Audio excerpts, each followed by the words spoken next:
Ну, говорить, что мы не создаем вообще контент, тоже некорректно, потому что у нас есть 10 учителей по каждому предмету, и они, то есть некий свой вклад делают, они создают тест, они переделывают тексты, они создают свой личный контент, который они используют на уроках, они его просто в цифровую версию переводят. Вот. Кроме этого, мы делаем видео экспериментов, это уже наш контент, как дополнительная информация. Но почему мы решили опереться именно на видео Министерства образования, в том, что ребята, которые вот этот проект создают, никто из нас не является учителем, у нас нету там степеней, да, там, мы не члены Академии наук, мы простые разработчики, которые не могут диктовать преподавателям или ученикам, как именно обучаться, мы не знаем.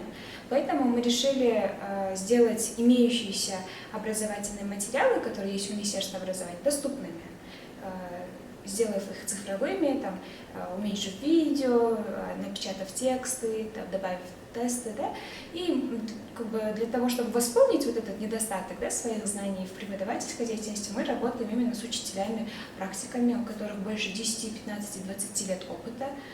Вот, очень талантливые учителя, которые вот, делают вклад и создают такой дополнительный контент к тому, что есть у Министерства образования.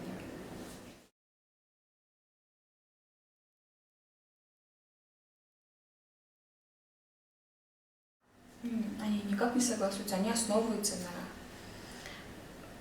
на плане Министерства образования. Есть план видеоуроков, который вот Министерство образования у себя на сайте опубликовало, к видео, которые они выпускают на канале ЛТР, Баластан и на Ютубе. Вот. У них есть план видеоуроков. Он соответствует КТП, к календарно-тематическому планированию.